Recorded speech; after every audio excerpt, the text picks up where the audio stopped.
All right, let's get rolling. Okay, howdy folks. So I'm Dylan Hendrickson, like we got introduced. And the first question is where is Camp Hi-Sierra located? In a very general sense, it's the Sierra Nevada mountains. It's up Highway 108, which the actual physical address of the camp is located in theoretically Long Barn, but the closest small town is called Cold Springs. It's at 5,000 feet elevation. Really, at the top of the camp road, you're at just about a mile. And so the important note on the elevation is to drink water. I just got back from our Bear Paw event, which is our winter training that happened this last weekend.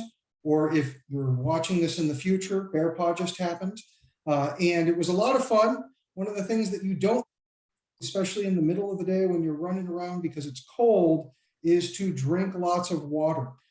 And so there were plenty of folks who needed to be reminded of that. And we gave them water bottles, made sure that they were drinking. It helps with the elevation changes, and it definitely will keep the elevation headaches away. So kind of some other quick notes. We have a very nice parking lot, which is located near the flag meadow, which you can see as a picture on my left-hand side.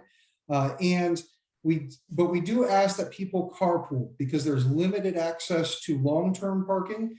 There's plenty of room for people who are dropping off, but the more carpooling, the better.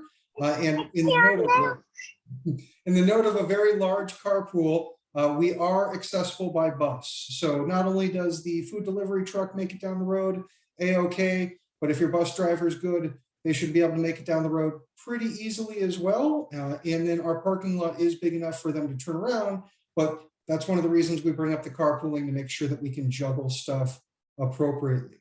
And if you can see those pictures, I was going to talk about the other picture real quick. The other picture has got that very pretty picture of the diamond. And then you will see some more pictures of the inside of that in later slides. So let's move on to the next one.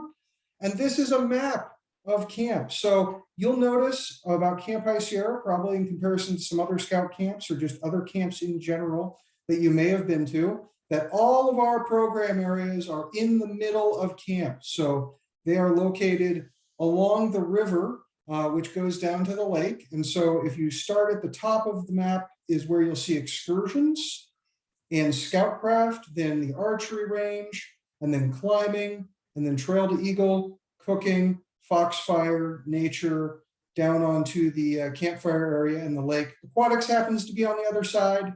We don't look down on it because of that, but it's also in a very flat area. So all the program areas are super easy to get to, especially when you're going from one class to the next. We don't need long passing periods, and you do not need a mountain bike to get from one program area to the next, unless you would like to bring said mountain bike because you enjoy that activity. Now, the flip side of this, which is the campsites, if you look on the map, all of the campsites are located on the end of the U trail. Starting from Blackfoot, it goes all the way around and then down to Costanoan on that side. And then you hop a little creek and you get to 3 separate campsites: Nez Perce, Apache, and Apache Crest. Apache Crest is an overflow campsite.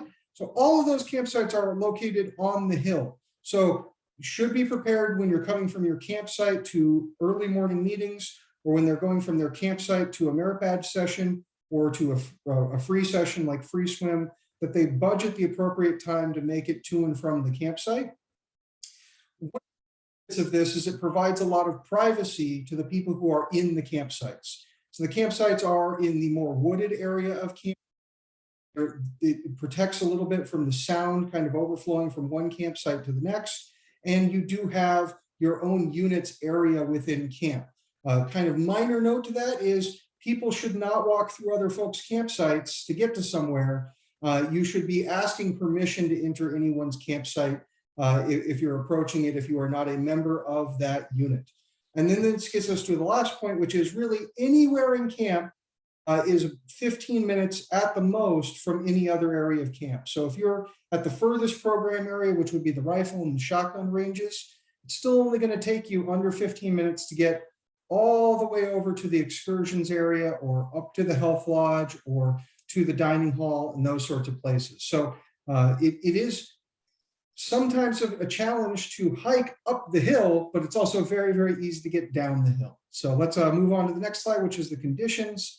And this is the weather at camp. So if you have some folks in your unit who may have gone to Hi-Sierra 20, 30, 40 years ago, there have been a little bit of changes. It tends to be pretty warm in the middle of the afternoon. Most days getting around to the 80s, mid 80s to the upper 80s. And sometimes we'll have into the 90s as well, depending on the conditions. And then at night, it gets down to the low 90s. So the big thing to keep in mind there is the temperature differential.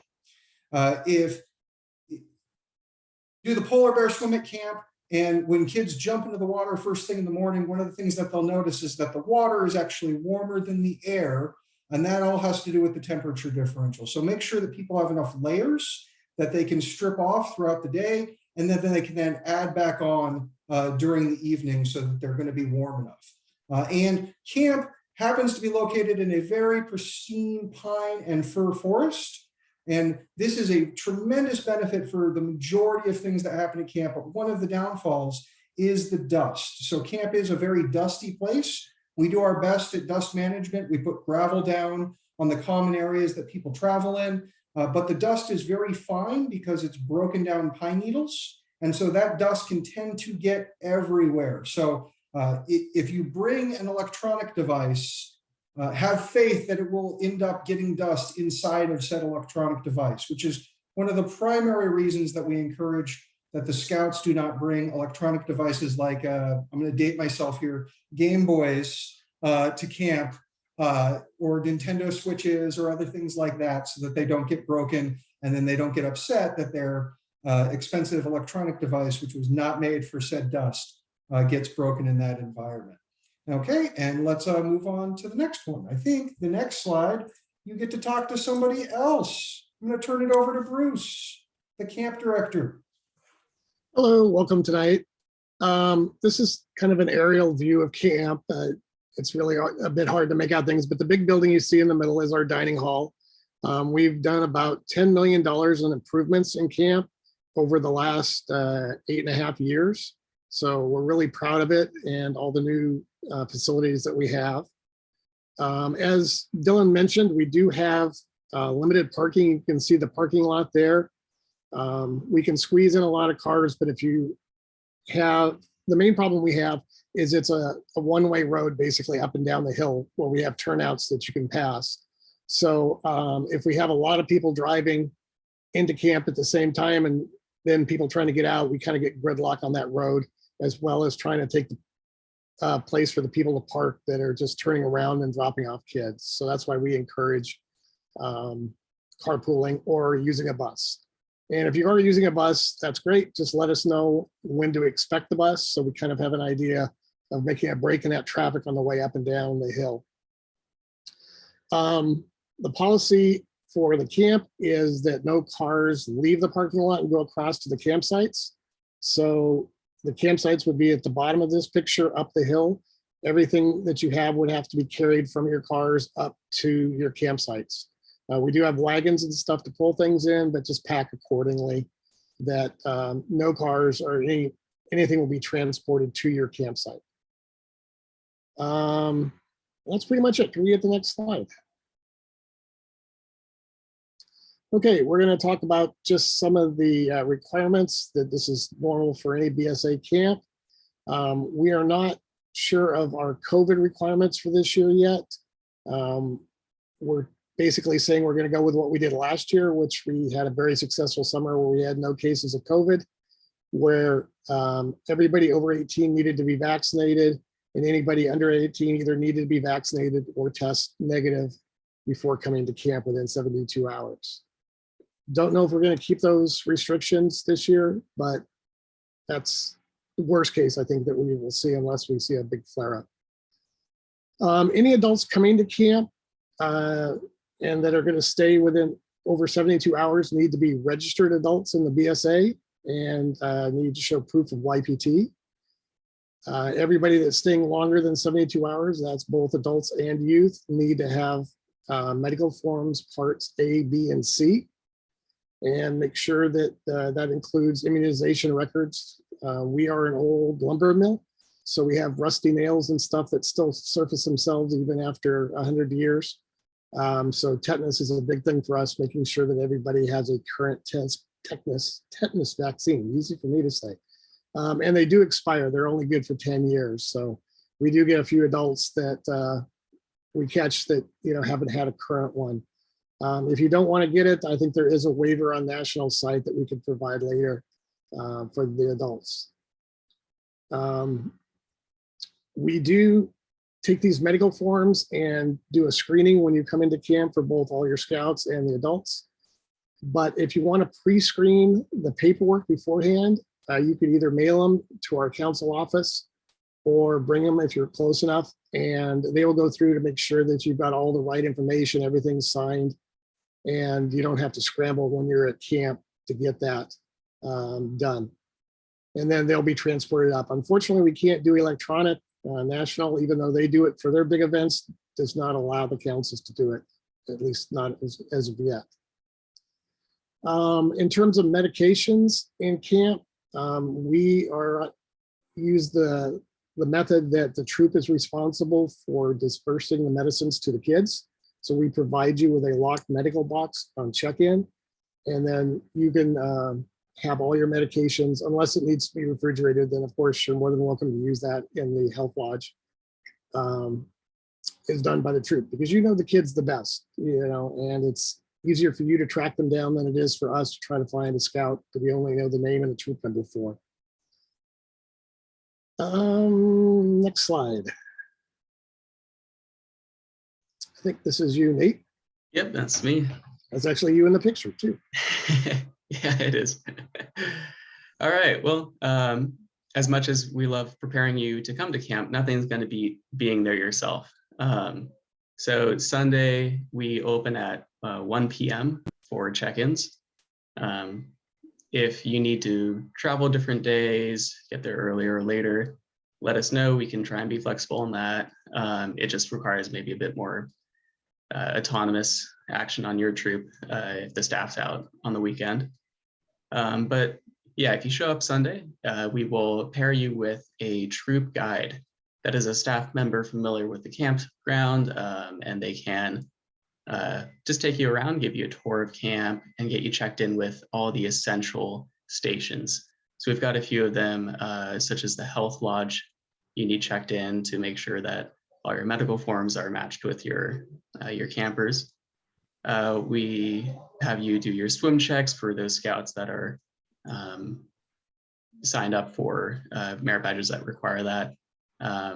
We require swim checks to be done at camp because higher altitude, colder water, it's going to be different than from other areas. So that's just our policy on that. Swinging by the dining hall, and that gives you a talk about our eating style, and we'll get a little there in this meeting, but just going over dietary restrictions as well, so that we have an accurate count.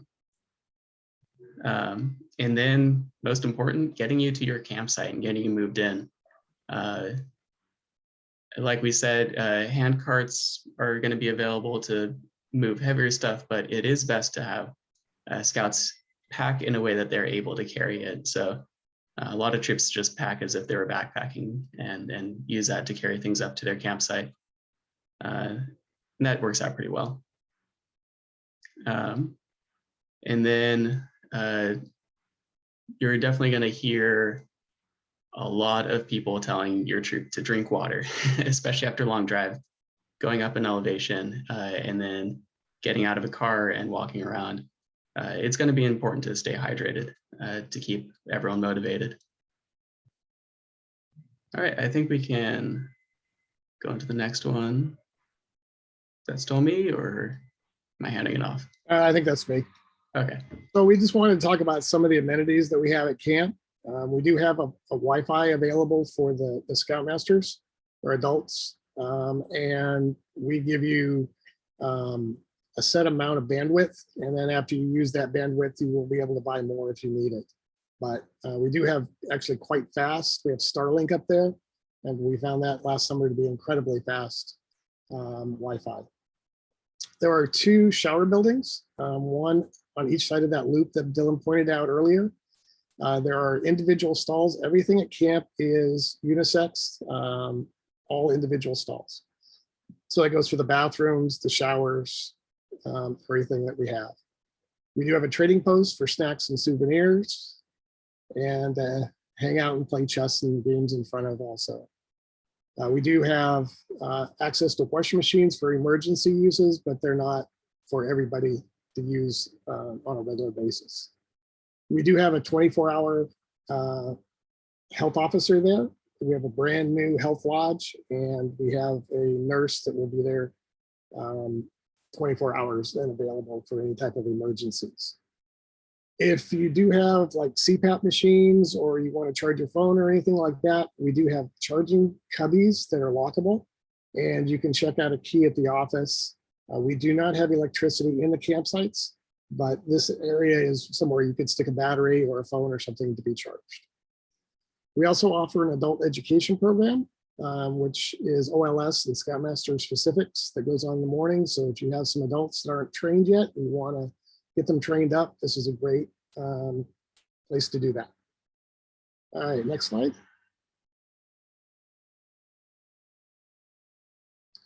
All right, we're going to talk about the dining hall a little bit. A couple more pictures here of the inside and one of the outside. So we do eat family style. We do not do buffet serving. We do everything family style. We do a vegetarian option for every meal. We do need to know the number of vegetarians, so we can do that breakdown between vegetarians and non-vegetarians, just to help us be more efficient in our food planning. We are very conscious of dietary restrictions. I've got an allergy myself, so I have some food restrictions. We've been very good about this over the last 5 to 8 years. Not that we weren't before that, but we just seem to be getting more and more restrictions. So when you sign up in Tentru is the merit badge program that you'll sign up. You can put in there any scouts allergies, but also the parent can call me and we'll get in touch with the food director also about any special needs. We do have a place in the dining hall for food to be stored for dietary restrictions.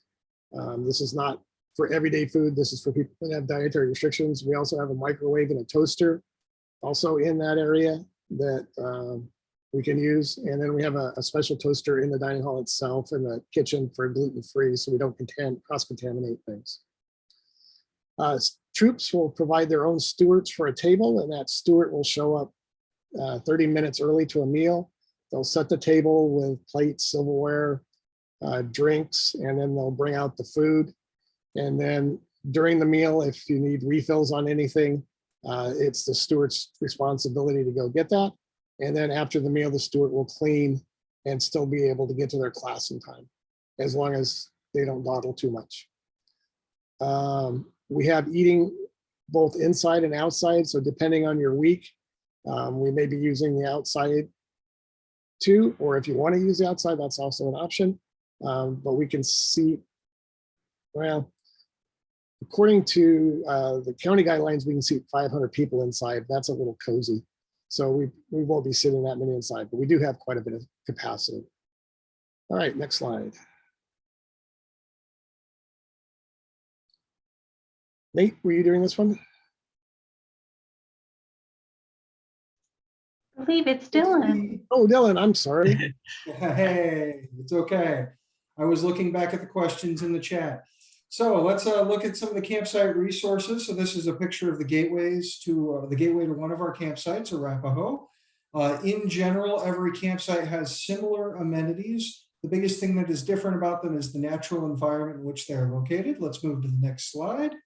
So each campsite has canvas tents on wood platforms. We do not provide sleeping materials. Now, that doesn't mean that if in a horrible, horrible accident, we won't help out as the camp staff and try to figure out the best solution possible, but please make sure that your youth bring sleeping bags and or other things that they want, like pillows and blankets and sleeping pads and so forth. We have in each campsite access to 2 flushing toilets, access to a hand washing station, a water fountain, and a hose. So all the kind of general amenities that you're looking for in terms of the water access, and then there's a flagpole and a flag, a picnic table with a rain fly, and then a campfire ring with a broom, a shovel, and a rake as fire tools. Of course, the hose is also a good fire tool. Wait, before we move on, I wanted to talk about the previous slide just a little bit. Okay, other stuff on this slide that you'll notice is, in general, this is stuff to take care of your campsite and to take care of you within the campsite. So these all kind of fall within the general area. Let's move on to the next slide now. And all of these things that are small, like the flag, go into your patrol box. So the patrol box is where you want to store all of the various things, especially things that may or may not have scents, like the urinal cakes and soap. I'm sure we will talk about this on, oh, it's at the very bottom. I'm just going to jump to it. It says no food in campsite, no bear boxes in camp. So we do everything that we can to limit the impact that having hundreds of scouts in the forest will bring. And one of those things is the availability and access to human food and drawing creatures to that food. And so one of the main ways that we deal with that in camp is by not allowing any of that stuff, as we put it, over the river into the campsite. So that doesn't mean that places like Scoutcraft and cooking won't have food during program sessions, but that we bring all of that food back across the river at the end of the night, so that we don't have the mini bears, i.e. the squirrels, or the real bears show up looking for food. In each campsite, there's also going to be a bulletin board, and it's going to have a blank fire chart and a duty roster. And we would like you to fill those out so that you have a properly maintained campfire ring and properly maintained campsite. This goes along with our commissioner service. Our commissioners kind of go through, check each campsite every day, make sure everything is in good order and that you're taking care of the campsite, but also that if you need anything, if you're running low on resources like toilet paper or soap, that we can get that to you and get it appropriately restocked. There is no electricity in the campsites. If you have leaders who need to be on a CPAP machine or something like that, we do have special availability. That is a contact Bruce situation, and we can arrange for that. We do have a charging location for cell phones for the leaders available in the leaders grotto. And that is a place that people will be able to charge their phones and whatnot during the day, but that does not go up to the campsites. And finally, because it's a commonly asked question, we do not provide cots for adults or youth. And there are a few available to rent. And by a few, I mean a few or three. So if there are folks that want cots or anything like that, tell them to bring them on up themselves, but that they're not available once they get to camp. The campsites, like I said, have some special amenities in terms of naturally occurring things. So my favorite campsite is the campsite at the top of the hill, Havasu, because you have a lot of really good, nice trees, and it's the flattest campsite. So it may be the hardest campsite to get to sometimes, but it is indeed the flattest campsite. You'll kind of find that each campsite has a peculiar thing that draws a troop to it over time. And we hope as new folks to camp that you find a campsite that's right for you and you look forward to potentially adopting it in the future. And there we go. I think I am good on my slides, and we'll turn it over to Nate to talk about the saga. All right. One more note before the saga is keeping with campsites. I think something we haven't mentioned yet is that throughout the week, if you have any supply needs or anything that you need help with at your campsite, you can keep in touch with the troop guide that you had at the start of the week.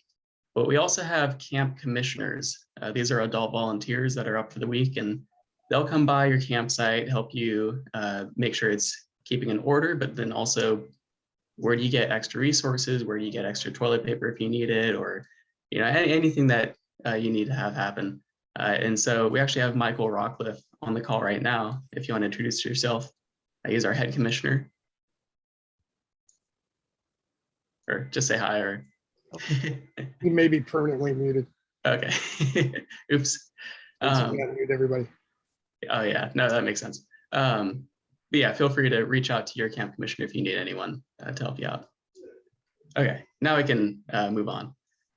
So moving from facilities to a program that we have at Hi-Sierra, it's called the Saga. And this is a service organization that we have. And the idea of it, like the core of it, is to help scouts reflect on their time at camp. And we do this by rewarding activities, reaching out and like trying different activities at different program areas that they haven't visited yet, completing merit badges or skills of the day, or service projects. And for each of those, we reward them with different colored beads. So I had to pull out my lanyard that I made when I first joined. And you get different colors for different activities. And it's a cool way to like show off and get some recognition for just doing what we want kids to be doing at camp. And through that, there's also ways to rank up. And it's usually each year a scout comes back, they'll earn another rank in the saga. So this is a really fun program, and we really encourage you to get invested in it. And if you've been to other camps that have similar programs, those ranks are transferable. We try and make sure no one's losing progress or anything by switching camps. So we want to recognize that. But that's a good way to just get kids active, and it's an avenue to give back to camp as well. You'll see a lot of a fence or a sign that says "Made by this troop," and they get to leave a little something when they leave camp.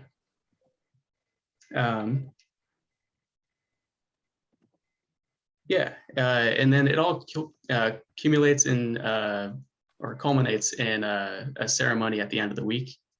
We have a campfire ceremony on the Friday night. Those are really fun, and it's also really special for those earning the fourth rank because they get to have a name assigned to them as well, or picked a name to reflect their journey at camp. And kind of what people know of them. There's a question, can they only advance one rank per year? No, though that is the typical pattern, just because of trying to juggle all the activities you're doing just to meet all the extra requirements. But there are ways to do multiple ranks, especially if the scout happens to be up multiple times during the summer, if they're a counselor in training or doing provisional scouting as well. Okay. Then I think we're ready to move on to checkout. All right, so this is also me. Checkout is on the Saturday morning.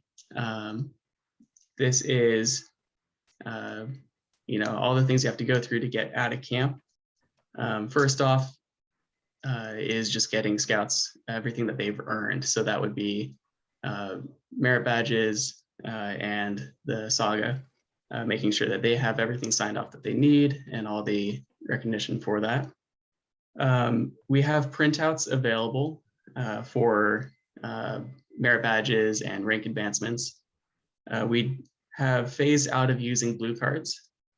So we use it all on Tentaroo is the online system, and we get that sent to your advancement chairs for your troop. But we also have printouts available so you can have a moment to look through it, check, make sure that nothing's missing, no one's earned merit badges they never signed up for, and just look at that as a troop. And then before you leave, we also want to give you an opportunity to sign up for camp again. You're going to get your best rate by signing up early, and you also get kind of a first pick on which campsite you want. If you want to keep your campsite for the next year, then that's the best way to make sure that you can secure that.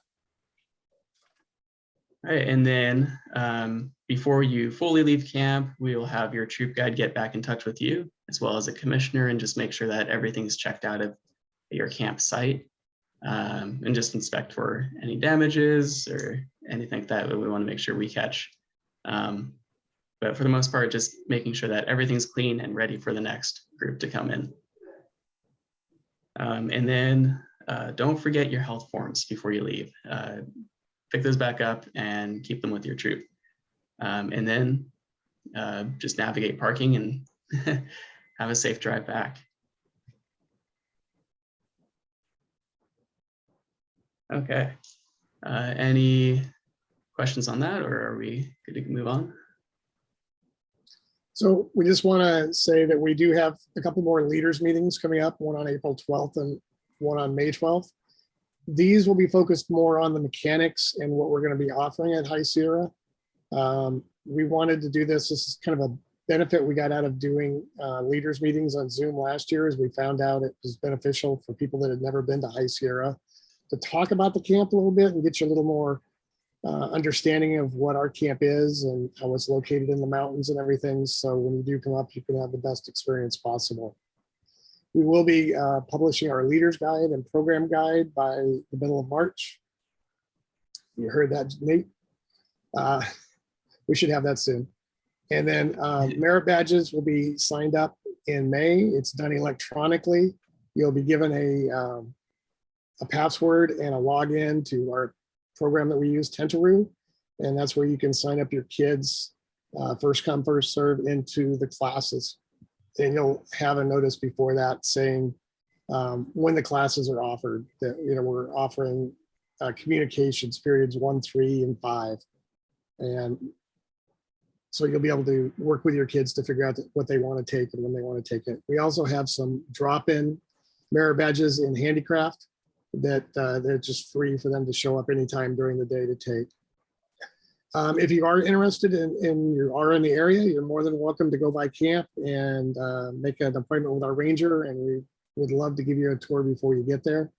We also do what we call Adopt a Campsite, which is Memorial Day weekend, which I'm also a scoutmaster. And this has always been a great mechanism for me, for new parents, to get them comfortable with camp. Is we go up Memorial Day weekend. Dave Hertzberg, who's on the call here, cooks for us, and we're always having an incredible meal. And we do some work on setting up camp and just trying to help staff get ready for the weekend. It's just more of a fun weekend up at camp. All right, next slide.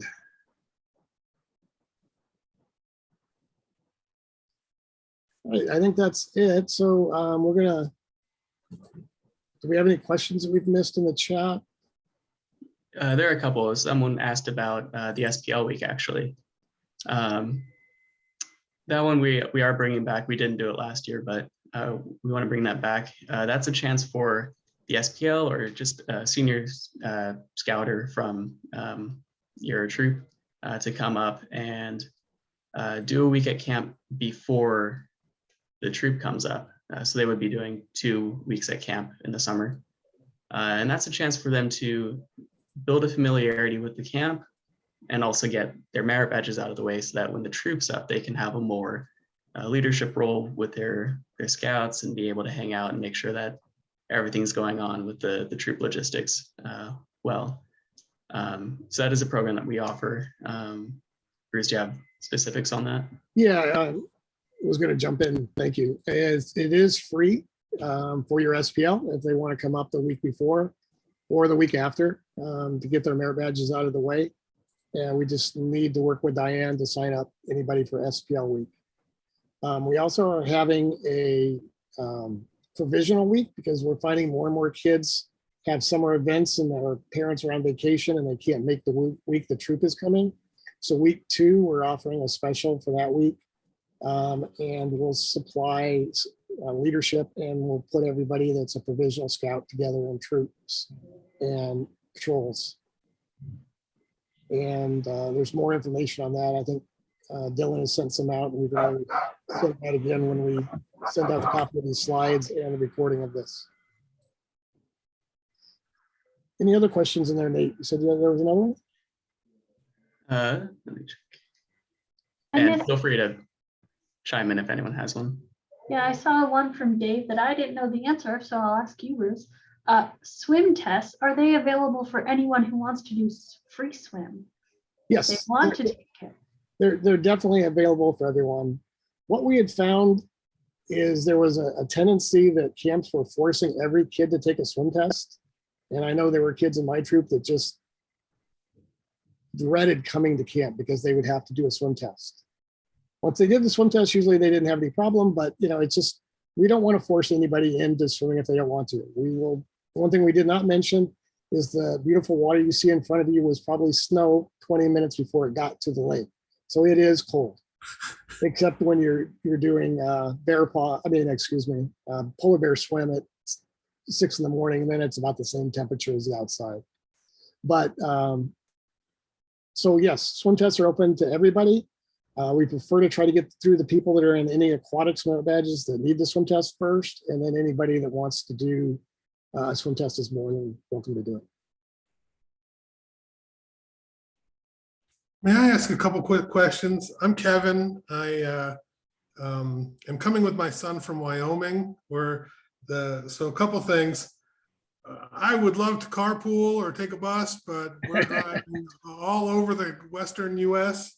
So we're going to be just two of us in a car. So That's fine. That's understandable. Okay.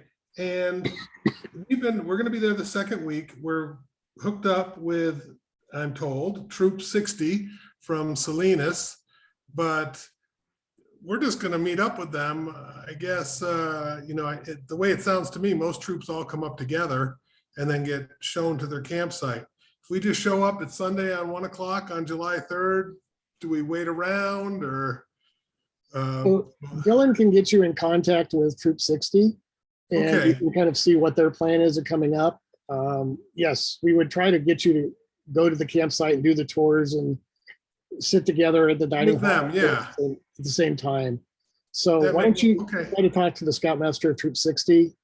And as I say, Dylan can facilitate that, and we'll get you hooked up there. Okay. Well, I tell you, I'm really excited. Great. Looks beautiful. All right, Diane, why don't you go ahead and unmute everybody, and if anybody does have any questions, we can just do it for another 10 minutes here. Yep, they have the power. They can unmute themselves when they want to. I heard Troop 60 being called out. What did we do? Oh, you didn't do anything except that my son and I'm Kevin McDermott from Wyoming. I'm actually in Mexico right now, are going to be there. And the kind folks in San Jose, I called up. We just kind of found this camp. It worked with our time and it looked beautiful. And they put me with you all. So we're going to be camping with you the second week, starting July 3rd. All right, sounds like a I don't know plan. who is this? So I can maybe contact you or something.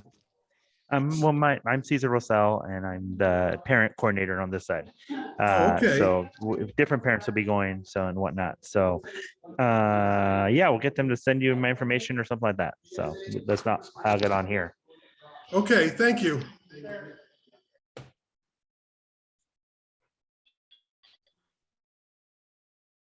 This is Sarah from Troops available to all of the attendees, or I'm sorry, you broke up a little bit there. Could you try repeating that? yeah, are you going to make the slide available to all the attendees? Yes, we will send out a copy of these slides as well as a recording of this meeting to all the people how are we going to get that, Diane? How are we going to get everybody's email address? Didn't think of that. We didn't. So we'll send it out to the people we have contacts with and tend to rue. So if you were not the coordinator for your unit, please let them know, hey, there's some great slides coming your way. Please forward them to me. And we'll probably put some of this, if not all of it, up on the parents section of the Camp Hi-Sierra website, which currently is blank. And this would be a great thing to put in there. Good idea, Dylan. Perfect. Thank you. Any other questions?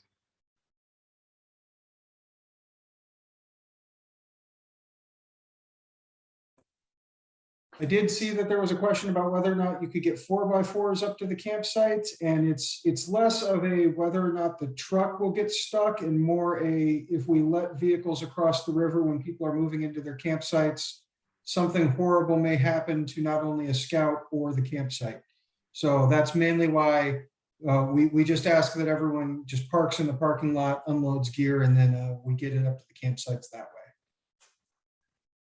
The Leader's Guide for 2021 is very similar. There will be some small changes for 2022. And as I said, probably March 15th, we'll have that up on the website, and we'll send out a link to that through Tentaroo.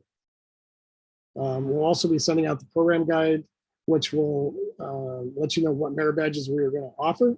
And then by April, we'll have exactly when they're offered during the day. We do have some age restrictions on some of our merit badges, but that will also be covered in the program guide that comes out in May. This is John from Troop 453. I have a question about the transportation. If our troop come with a bus, do we need to drive a car, which is a backup car in the parking lot? You don't have to have a car, no, but you can. Okay, don't have to. Okay. Yep. Thank you.